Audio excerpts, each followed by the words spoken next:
Bem-vindos aos cursos de e-learning do Projeto Safer África. O meu nome é Sandra Vieira Gomes e sou investigadora do Laboratório Nacional de Engenharia Civil de Portugal, na área da segurança rodoviária. Serei a vossa tutora no módulo 4 sobre estradas seguras. Os cursos de e-learning de nível 1 desenvolvidos no âmbito deste projeto estão divididos em 7 módulos: conceitos de segurança rodoviária, recolha de dados, gestão da segurança rodoviária, estradas seguras, utentes seguros, veículos seguros e cuidados pós-acidente. Estão agora a ver o módulo 4 sobre estradas seguras. Este módulo inclui 5 sessões diferentes: o ciclo de vida da estrada e os instrumentos disponíveis para intervenções em segurança rodoviária nas várias fases, a tarefa da condução e a sua relação com o ambiente rodoviário, o impacto dos princípios do sistema seguro no ciclo de vida do ambiente rodoviário, fatores contributivos para os acidentes relacionados com o ambiente rodoviário e, finalmente, metodologias para estimar o efeito das intervenções. Dentro da sessão 2 sobre a tarefa de condução e a sua relação com o ambiente rodoviário, vou falar-vos sobre aspectos da expectativa do condutor e também sobre as medidas da acalmia de tráfego. Estamos agora a entrar na primeira parte sobre a expectativa do condutor e a sua relação com o ambiente rodoviário. Do ponto de vista da segurança rodoviária, em qualquer tipo de intervenção rodoviária são pertinentes 4 grandes preocupações ou princípios fundamentais. A utilização da infraestrutura deve ser devidamente ordenada, o ambiente rodoviário deve ser adaptado ao tipo de utilização a que está sujeito, as características do ambiente rodoviário devem ser adaptadas às características psicofisiológicas do ser humano e as atividades de conservação e manutenção devem ser executadas de modo a garantir que as características iniciais e os níveis de segurança não se degradam de forma inaceitável. As duas primeiras preocupações, uma infraestrutura ordenada e um ambiente rodoviário adaptado ao tipo de utilização, estão relacionadas com a necessidade de adaptar o ambiente rodoviário às expectativas a priori dos condutores.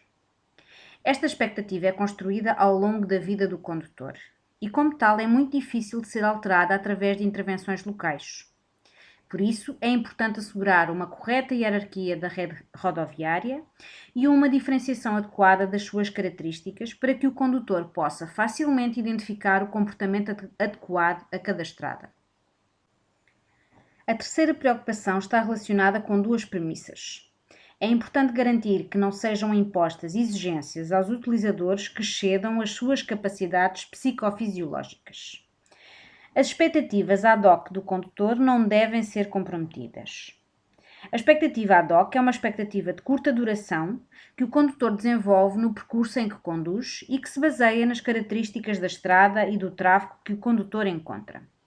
Esta expectativa ad hoc pode ser violada, por exemplo, quando depois de um longo trecho de estrada com curvas de grande raio, surge subitamente uma curva de pequeno raio.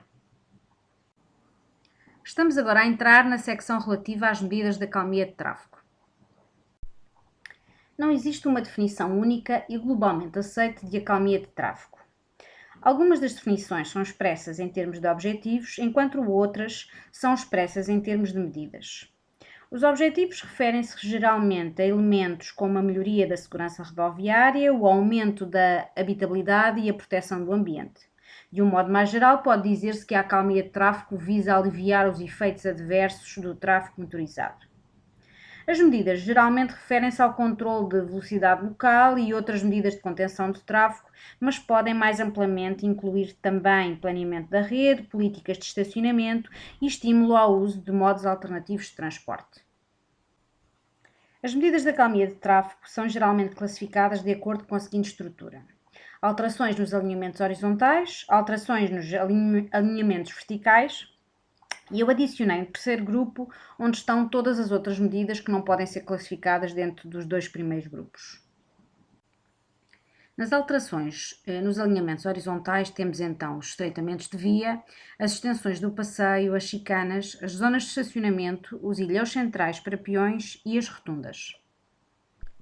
O estreitamento de via é uma redução da largura da faixa de rodagem através do alargamento de outras partes da secção transversal, como passadeiras, espaço de estacionamento ou eixos centrais. São soluções adequadas para áreas residenciais e não devem ser aplicadas em curvas ou áreas com grandes necessidades de estacionamento, pois podem ser usadas ilegalmente para esse fim. É uma solução com efeitos positivos nas passagens para peões, uma vez que reduz a distância do atravessamento. É também uma medida geralmente bem aceita pelas equipas de emergência, uma vez que tem um impacto relativamente pequeno nas trajetórias dos veículos e não exige uma redução súbita da velocidade. As extensões do passeio são geralmente implementadas em intersecções, que visam melhorar a visibilidade dos peões e reduzir as distâncias de atravessamento. Uma extensão do passeio para a faixa de rodagem pode reduzir a velocidade dos veículos em circulação e oferecer uma maior proteção aos peões. Esta solução também cria espaço que pode ser usado para implantar mobiliário urbano, estacionamento de bicicletas, entre outros, e também previne fisicamente o estacionamento ilegal próximo a intersecções e cruzamentos. As chicanas são curvas artificiais criadas para reduzir a velocidade do tráfego. Elas originam uma redução na largura da via, seja em um ou em ambos os lados da estrada, criando um zigue-zague que impede uma condução linear e que pode induzir uma redução da velocidade de circulação. Como benefícios, salienta-se que forçam os condutores a conduzir mais devagar e com mais cuidado, particularmente em secções entre cruzamentos. Pode arborizar e embelezar a envolvente das ruas com árvores ou vegetação, melhorando a qualidade ambiental. E tem impacto mínimo nos veículos de emergência em comparação com lombas e outras medidas de deflexão vertical. Os ilhéus centrais com refúgios para peões têm o duplo benefício de induzir uma redução na velocidade e, simultaneamente, tornar as passagens para peões mais seguras. É uma boa solução para vias com largura significativa, particularmente para faixas de rodagem com 2 sentidos de circulação, porque permite que os peões atravessem em 2 fases, permitindo que prestem atenção a uma direção de cada vez. Outra solução de acalmia de tráfego são as rotundas. As rotundas são geralmente ilhas centrais circulares no meio de uma interseção. O tráfego de entrada deve alterar a direção e a velocidade para evitar a ilha, criando um fluxo circular numa direção. Esta solução traz vários benefícios, como reduções de velocidade, redução do número e da gravidade dos acidentes e uma melhoria da eficiência do fluxo de tráfego para interseções com um elevado número de viragens à esquerda. Na maioria das aplicações, as rotundas substituem os semáforos e os sinais de trânsito que regulam o fluxo noutras interseções. São mais apropriadas para ruas com uma via por sentido e podem ser problemáticas se aplicadas em ruas de vias múltiplas. As rotundas devem manter espaço suficiente para as passagens para peões, de forma a manter um trajeto linear. O círculo deve ser concebido de modo a permitir que os veículos maiores percorram o seu bordo exterior. As medidas que produzem mudanças nos alinhamentos verticais também podem provocar uma redução da velocidade. Como exemplo, vou falar de bandas sonoras, lombas e interseções sobreelevadas.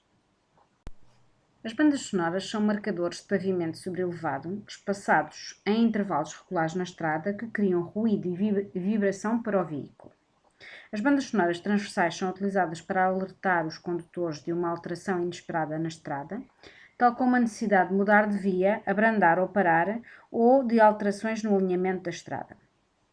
Os locais mais comuns onde são colocadas são as aproximações às interseções, praças de portagem, curvas horizontais e zonas de obra. Estas bandas sonoras não se destinam objetivamente a reduzir os acidentes rodoviários. Para este efeito, são preferenciais as bandas sonoras longitudinais colocadas na guia ou no eixo central. As lombas são elevações transversais no pavimento que podem reduzir as velocidades dos veículos até um determinado limite, com base na altura e no comprimento da mesma. Estas soluções têm um baixo custo e requerem uma manutenção mínima. No entanto, é de referir que as lombas podem constituir um problema grave para os veículos de emergência, como as ambulâncias e os bombeiros, nomeadamente no que diz respeito ao desconforto para os passageiros das ambulâncias e ao atraso induzido aos tempos de resposta. Além disso, podem incrementar a poluição atmosférica devido à aceleração e ao abrandamento do tráfego entre as lombas, tendo sido também apresentadas queixas sobre o ruído adicional gerado pelo tráfego. As lombas são frequentemente usadas em ruas residenciais e locais para reduzir a velocidade, mas também podem ser usadas em vias arteriais. Elas não são recomendadas se a distância de visibilidade for limitada ou se a rua apresentar grandes declives. Estudos da Noruega mostram que as lombas reduzem o número de acidentes conferidos para uma determinada quantidade de tráfego em cerca de 50%. Devem, no entanto, ser consideradas como parte de um esquema mais amplo de acalmia de tráfego. As lombas podem ser associadas a passagens para peões, caso em que também melhoram a segurança destes utentes. Aqui está um outro exemplo de uma passagem sobrelevada para peões, desta vez com mudanças na textura macro do pavimento, que também alertam os condutores e criam algum desconforto quando eles conduzem em alta velocidade. Em intersecções sobrelevadas, a área de interseção é elevada ao mesmo nível dos passeios circundantes para reduzir a velocidade dos veículos, melhorando também o ambiente pedonal e a segurança nas passagens para peões. O declive das rampas de entrada para o tráfego motorizado pode ser mais ou menos íngreme, dependendo das velocidades que se pretendem ser praticadas, mas é normalmente elevado até ao nível do topo do lancilo. É comum a utilização de materiais de pavimentação diferentes para chamar a atenção para as interseções sobrelevadas. Estas interseções devem ser acompanhadas de sinais de aviso adequados e de marcações horizontais na estrada. É ideal para interseções controladas por sinal de stop, com um grande número de passagens para peões e para a qual se pretende uma baixa velocidade de veículos, com paragens de transporte coletivo, áreas comerciais, bairros residenciais ou escolas. Nesta secção foram incluídas diversas medidas, designadamente os portões, encerramentos parciais ou totais de estradas, semáforos atuados pela velocidade, radares, marcações rodoviárias e tratamentos superficiais de pavimentos e iluminação rodoviária. Os portões consistem em zonas de transição, geralmente situados na fronteira das zonas urbanas, para além das quais é necessário um comportamento diferente. É habitual utilizarem-se elementos verticais com alguma importância ou visibilidade para que sejam entendidos pelos condutores como uma verdadeira zona de transição. As rotundas também podem atuar como portões, marcando a transição para uma zona urbana e simultaneamente forçando a redução da velocidade. O encerramento parcial ou total de uma estrada consiste na reorganização do tráfego numa área específica, impedindo a entrada ou a saída de veículos de determinadas estradas. Eles podem ser implementados apenas com sinalização, vertical ou horizontal, ou materializados pela extensão de calçadas em interseções ou ainda pela instalação de barreiras ou ilhas na via. Os sistemas atuados de controle de velocidade combinados com semáforos são uma forma eficaz de impor limites de velocidade. Devem ser combinados com sinalização vertical previamente colocada, que indica a velocidade máxima permitida. O controle de velocidade pode ser feito através da instalação de sensores no pavimento ou através de sistemas de detecção de radar instalados na estrutura de suporte. O sinal fica vermelho se os condutores cederem o limite de velocidade. Os radares de velocidade podem ser utilizados como instrumentos de vigilância utilizados pelas forças policiais ou como meio de dissuasão para informar os condutores da velocidade a que se deslocam através da ativação de sinais luminosos. Estes sinais devem ser combinados com avisos gráficos da velocidade máxima autorizada no local. Existem marcações rodoviárias específicas que podem ser adotadas para informar ou induzir os condutores a adaptar as suas velocidades a um contexto específico. Entre eles, salientam-se, por exemplo, os tratamentos superficiais de pavimentos com diferentes colorações ou texturas rugosas, sinais termoplásticos aplicados ao pavimento, pinturas cromáticas que criam um efeito de estreitamento. Há que ter em conta que, apesar do custo relativamente baixo, geralmente estas medidas carecem de manutenção sistemática. Conduzir à noite utilizando apenas os faróis como única fonte de iluminação é bastante difícil, uma vez que a visibilidade é reduzida tanto frontal como lateralmente. Se a condução for efetuada à mesma velocidade que nos períodos diurnos, as margens de segurança são consideravelmente reduzidas e devem ser tomadas medidas para melhorar significativamente a orientação do condutor. A iluminação pública é usada para fornecer luz suficiente para os condutores viajarem com segurança e conforto. A aplicação desta solução é mais comum em áreas onde o tráfego de veículos se mistura com o de peões ou bicicletas. E por último, no âmbito das medidas de acalmia de tráfego, podemos falar de zonas que são criadas com uma combinação de várias das medidas anteriormente mencionadas e com alterações no ambiente rodoviário que permitem uma coexistência segura entre todos os utentes da estrada. Esta solução global foi implementada pela primeira vez na Holanda e foi definida como um UNERF. Em Portugal foram designadas como zonas mistas ou de coexistência.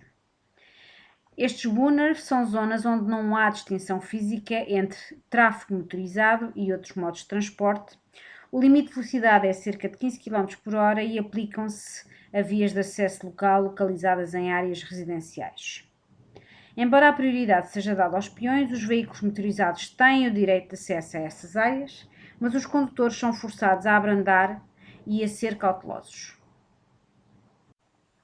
E isto é tudo para a sessão 2 sobre a tarefa da condução e a sua relação com o ambiente rodoviário. Obrigada pela vossa atenção. Podem descarregar o PDF desta apresentação a partir do portal, bem como o PDF com referências e outras leituras sobre o assunto. Convido-vos a assistir à próxima sessão sobre estradas seguras, designada Impacto dos princípios do sistema seguro no ciclo de vida do ambiente rodoviário.